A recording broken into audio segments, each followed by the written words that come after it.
사랑이 많으신 주님, 한 주간 삶 가운데 항상 함께 하시고 오늘도 예배의 자리로 불러주셔서 감사합니다. 아멘. 때로는 하루하루가 당연히 주어지는 것이고 삶은 내가 해내는 것인 줄 알았습니다. 하지만 삶 가운데 매 순간 하나님이 일하셨기에 일상을 살아갈 수 있었습니다. 항상 우리를 사랑하시며 말씀으로, 기도로, 삶으로 우리에게 사랑을 부어주시는 주님을 찬양합니다. 아멘. 주님, 한 주간 예수님보다 나를 더 사랑하고 세상의 가치에 하나라도 더 이루겠다며 애써왔던 때가 많았습니다. 이런 저희를 용서해 주시고 그 연약함을 살펴주세요. 갈라디아서의 말씀처럼 이제는 우리가 내가 사는 것이 아니라 그리스도가 사시는 삶을 살아가기를 기도합니다. 아멘. 우리가 가진 기대와 욕심보다는 그리스도의 사랑이 흘러나오는 삶을 살아가길 기도합니다. 아멘. 이 시간 말씀을 전하시는 목사님을 위하여 기도합니다. 목사님을 통해 전해지는 주님의 말씀이 마음에 새겨져 예수님 닮은 사람으로 나아가게 해주세요. 아멘. 이 시간만큼은 주님을 온전히 사랑하고 마음 다해 찬양하고 하나님께 영광 돌리는 예배가 되게 해주세요. 성북교회 공동체를 위하여 기도합니다. 너희는 세상의 빛이니 산 위의 동네가 숨겨지지 못할 것이라고 말씀하신 것처럼 그리스도의 사랑이 성모가 공동체를 통해 흘러나오길 기도합니다. 아멘. 하나님께서 부어주신 사랑으로 다른 이들에게도 그리스도의 사랑을 전하는 삶을 살아갈 수 있게 해주세요. 아멘. 항상 더 힘든 이들을 위할 수 있는 사람들이 되게 해주세요. 또 고난 속에서도 주님을 깊이 만나고 고난에 담긴 주님의 사랑을 발견할 수 있는 사람 되길 소망합니다. 아멘. 특별히 성모가 교회에 자라나는 아이들을 위해 기도합니다. 자라나는 아이들이 신앙으로 자라나게 하시고 몸과 마음이 건강히 주님의 사랑 속에서 자라나게 해주세요. 아멘.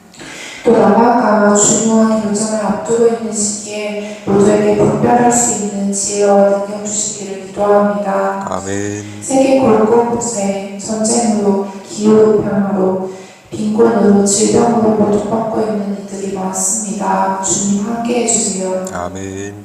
예수님을 사랑해서 예수님을 닮은 삶을 살아갈 수 있기를, 삶이 예배가 되는 삶을 살아갈 수 있기를, 매일 주님을 사랑한다고 고백할 수 있기를 예수님의 이름으로 기도드립니다. 아멘. 아멘.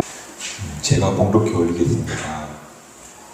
예수께서 거기에서 떠나가실 때 두 맹인이 따라오며 소리질러 이르되 다윗의 자손이여 우리를 불쌍히 여기소서 하더니 예수께서 집에 들어가시매 맹인들이 그에게 나오거늘 예수께서 이르시되 내가 능히 이 일 할 줄을 믿느냐 대답하되 주여 그러하고이다 하니 이에 예수께서 그들의 눈을 만지시며 이르시되 너희 믿음대로 되라 하시니 그 눈들이 밝아진지라 예수께서 엄히 경고하시되 삼가 아무에게도 알리지 말라 하셨으나 그들이 나가서 예수의 소문을 그 온 땅에 퍼뜨리니라.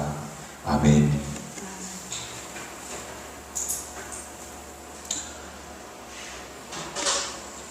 오늘 예수님께서 떠나가실 때 두 맹인이 주님을 따랐다. 성경은 보도해주고 있습니다. 예수님께서 따라가신 거기가 어디인가 문맥을 살펴보자면 우리가 지난주에 함께 나눴던 회당장 갈리의 집, 죽었던 소녀를 살렸던 그 집에서 나오실 때에 두 사람 맹인이 뒤를 따랐다. 그리고 예수님 앞에 소리치기를 시작하는데 이렇게 말합니다. 다윗의 자손이여 우리를 불쌍히 여기소서. 본문 말씀 똑같은 내용이 마가복음에 나오는데 거기 보면 이 사람들이 한 번, 두 번 외친 것이 아니고 계속 외친 걸로 보여집니다. 그날 예수님의 행보가 대단히 분주한 날이었는데 마태를 부르는 이야기도 있었고, 그리고 귀신 들린 이들을 쫓아내주고 병든 사람을 고치고 또 죽은 소녀를 살리는 아주 행보가 분주한 날을 마치고 본 도시 가버나움으로 돌아오는데 아마 그 길 내내 예수님을 쫓아가신 걸로 보여집니다. 그리고 계속해서 다윗의 자손이여 우리를 불쌍히 여기소서라고 막 소리를 치는 겁니다. 마가복음 10장에 막 워낙 크게 절규하듯 부르짖으니까 그 예수님의 제자들이 좀 조용히 해라, 시끄러워 못 견디겠다 하면서 꾸짖고구박하고, 예수님은 그들의 소리에도 아랑곳하지 않고 제갓길을 가는 모습을 성경은 보여주고 있습니다. 그러함에도 불구하고 계속 부르짖었다 하는 것이 성경의 이야기인 겁니다. 그리고 마침내 그들이 예수님 앞에 서게 될 때, 마주하게 될 때, 그때서 그 부르짖음 소리를 멈추게 되었더라 하는 것이 복음서에 우리에게 보여주는 내용입니다. 이 비슷한 이야기를 하나 이야기하자면, 그 서머싯 몬이라고 하는 프랑스 작가가 있는데, 그분이 세계 명작 중에 속하는 인간의 굴레에서라는 책에 보면 이런 이야기가 나옵니다. 이 서머싯 몬의 자선적인 이야기인데, 거기 나오는 주인공이 필립이라는 아이가 있습니다. 이 필립은 다리가 장애를 가지고 있는 겁니다. 그런데 어느 날 이 필립이 성경의 한 구절을 보게 되는데, 누구든지 믿기만 하면 그 믿음대로 될 것이다. 이 산을 옮겨다 저 바다에 옮길 수 있다. 겨자씨만한 믿음만 있으면 된다. 이 구절을 접하면서 가슴이 막 뛰기 시작하는 겁니다. 그리고 그날 밤 필립은 침대에 누워 하나님 앞에 간절히 기도합니다. 하나님, 내일 아침 눈을 떴을 때 제 다리가 온전해질 수 있게 해주십시오. 간절하게 기도하는 겁니다. 마음속에 이제 큰 희망을 느끼게 되는 겁니다. 그리고 그런 부푼 기대를 가지고 잠이 드는 겁니다. 혹시 여러분은 그런 적 없습니까? 뭔가 될 것 같은 그런 조짐, 그런 부푼 마음, 그런 마음을 품고 이 아이가 잠이 든 겁니다.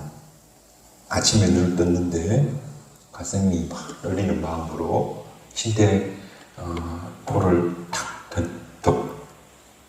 던져내는데, 근데 깊은 기대를 가지고 기도드렸는데 그날 아침 여전히 다리가 그대로인 겁니다.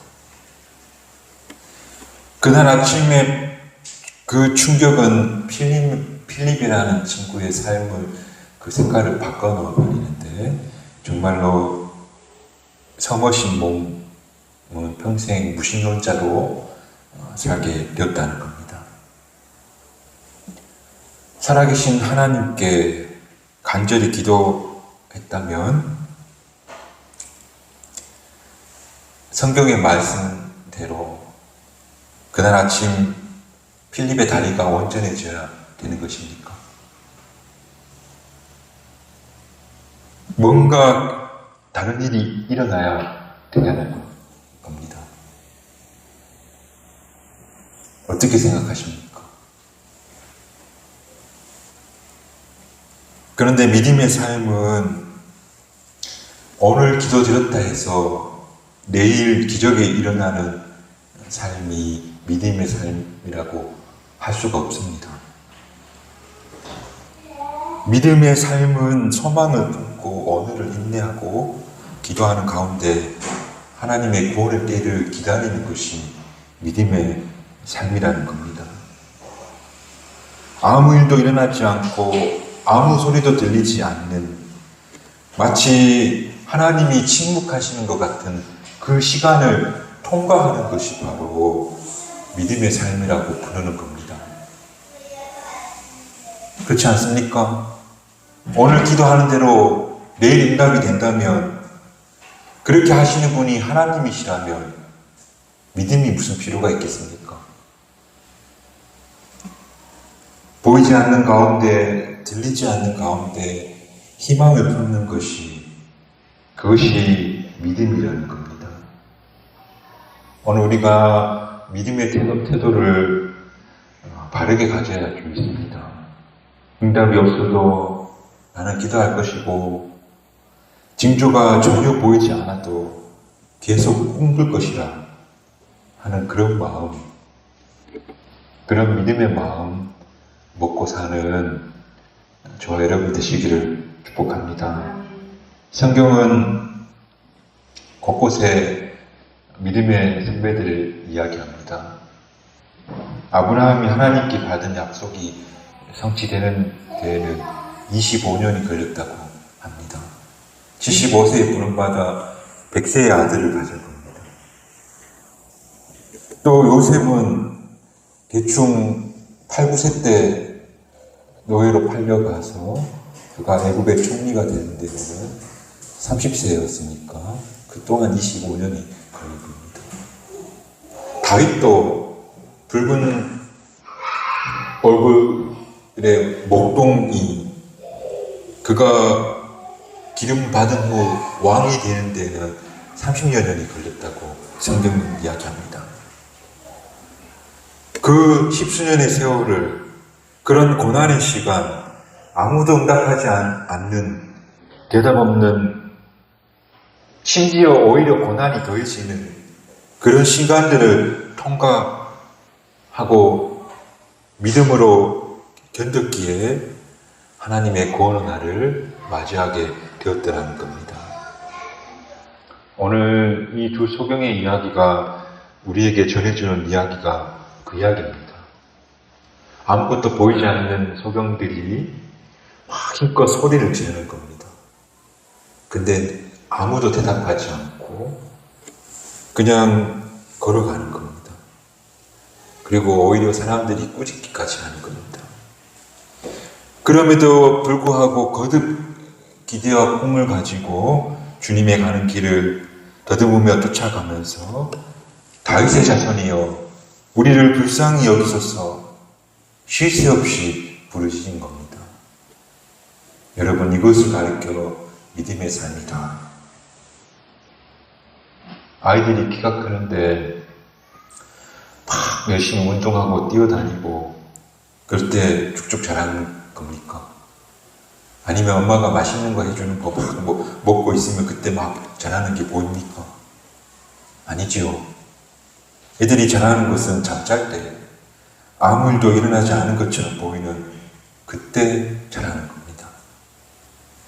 저는 믿음의 삶도 마찬가지라고 생각하는데, 아무 일도 일어나는 것처럼 보이지 않는 그 침묵 속에서 우리의 믿음이 자라는 겁니다.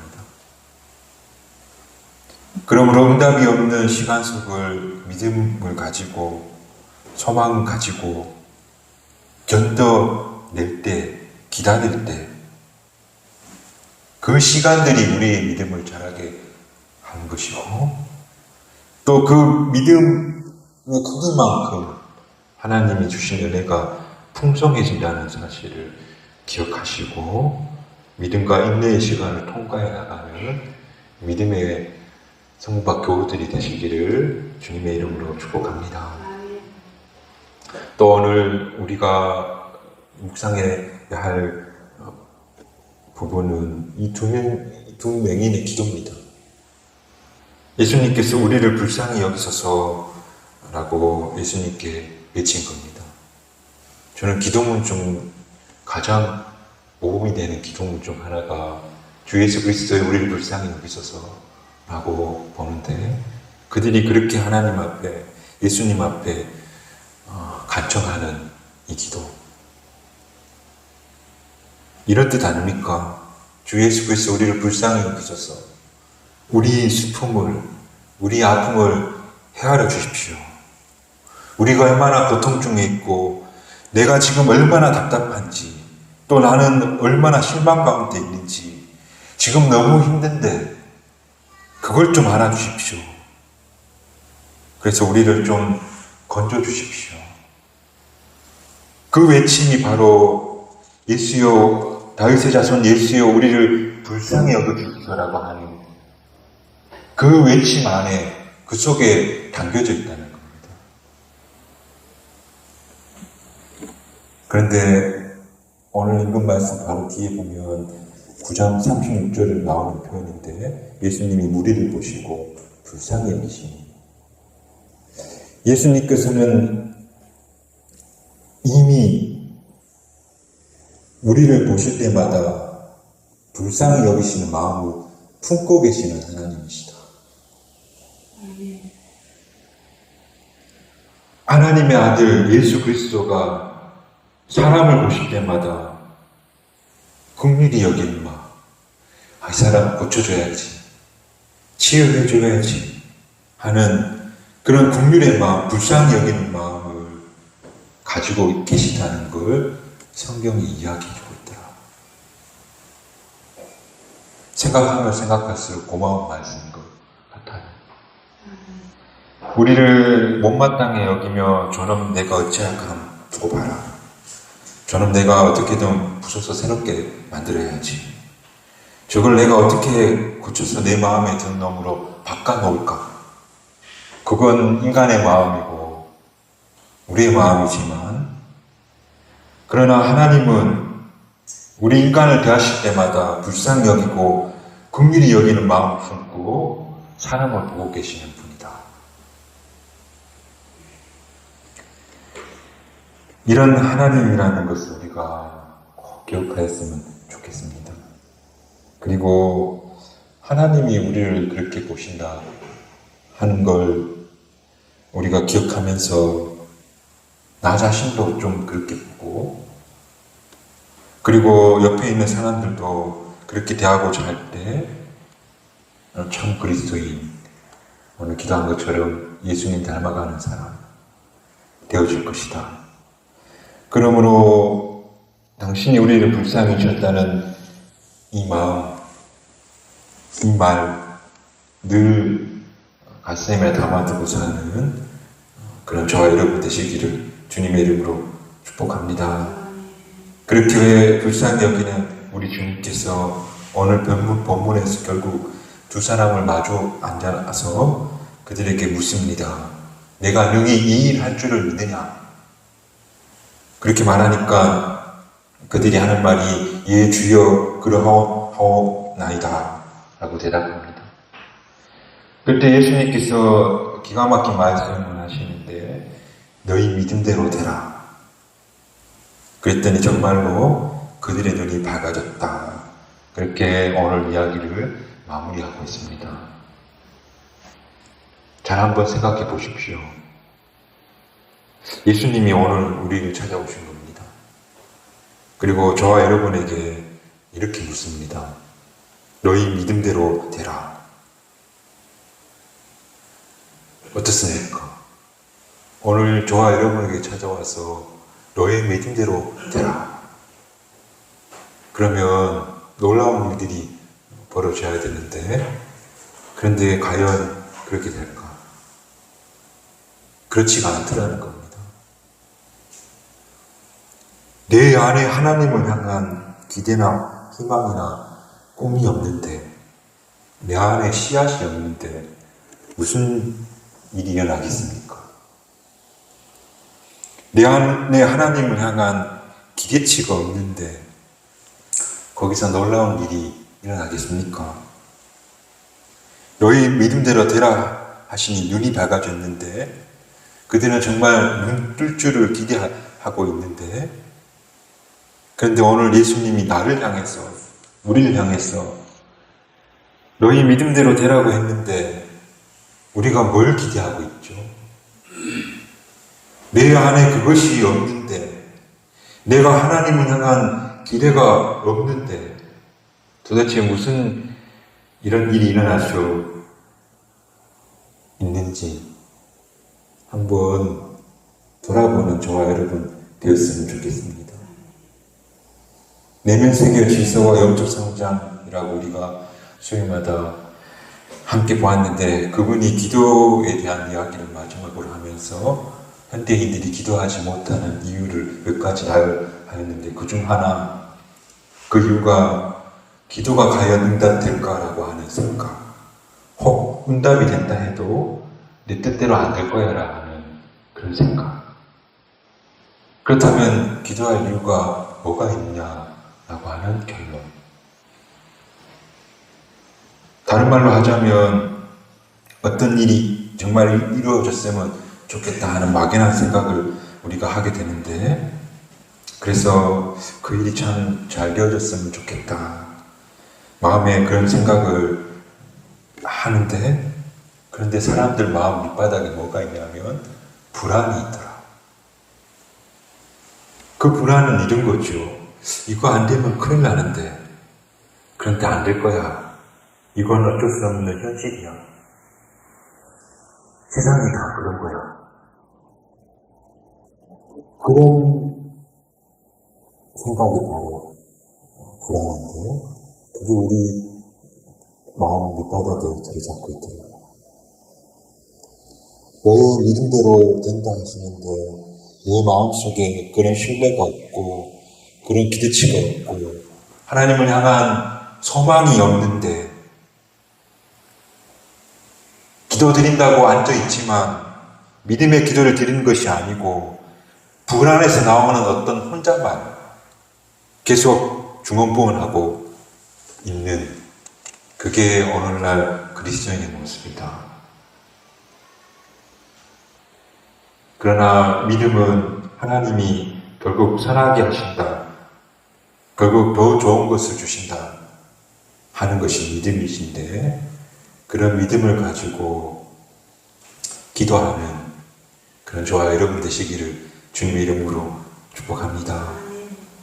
내 안에 하나님을 향한 기대, 하나님을 향한 신뢰가 있을 때 그때 내 믿음대로 될 것이다 하는 그 이야기, 오늘 본문이 우리에게 전해주는 메시지가 아닌가.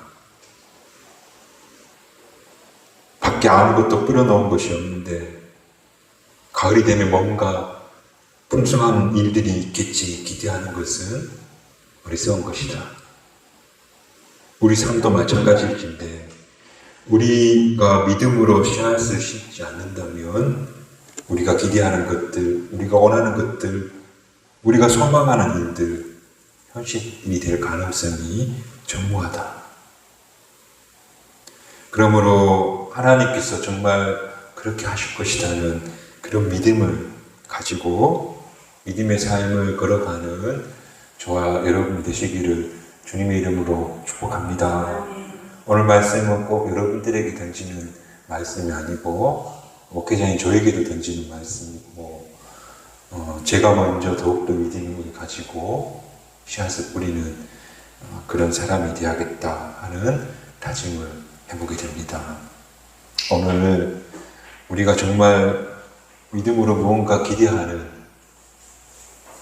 꿈을 꾸는 그런 믿음의 삶 사시기를 축복합니다. 마지막으로 1940년대 베를린 대학 음악 교수인 펄만이라는 분이 있었습니다. 히틀러가 전쟁을 일으키고 아주 소수의 사람들, 반대하는 지식인들이 잡혀서 강제 수용소에 끌려가게 됩니다. 우리가 잘 아는 보네포 목사님도 결국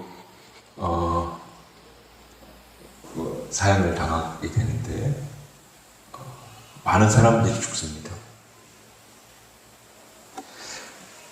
그런데 이분은 그 수용소에서 살아 돌아온 겁니다. 펄만이라는 음악 교수, 전공은 피아노입니다. 어떻게 살아왔습니까? 하고 사람들이 묻습니다. 그분이 이렇게 말하는 겁니다. 나는 매일 저녁마다 수영소 마룻바닥에 누워서 손가락을 두드리면서 연주를 했습니다. 저녁마다 손가락으로 모든 노래를 떠올리며 연습을 했습니다. 마음속으로 연주를 하면서 기도했습니다. 언젠가 내가 다시 이렇게 연주하게 될 것을, 또 하나님께서 나를 그 자리에 다시 세우실 것을 꿈꾸고 기도했습니다. 기도하면서 마룻바닥에 손가락으로 툭툭툭 치면서 연주했다는 겁니다. 저는 이런 믿음, 하나님을 향하는 이런 신뢰, 이런 소망이 우리를 결국 아름다운 결과로 인도해 줄 것이다. 저는 그렇게 믿습니다. 오늘 이 두 소경 이야기가 바로 그런 이야기라고 우리들이 기억했으면 좋겠습니다. 침묵하고 또 그 침묵 속에서 끊임없이 주는 우리를 불쌍히 여기소서 부르짖었던, 또 일관되게 주님을 따라 나선 그들의 모습이 결국 그 눈을 열게 됐다는 선한 열매로 마무리되었다 하는 사실을 우리가 기억하시고, 내 믿음대로 되라 하셨던 그 약속의 말씀이 남의 이야기가 아니라 여러분 삶에서 실현되어지기를 주님의 이름으로 축복합니다. 기도하겠습니다.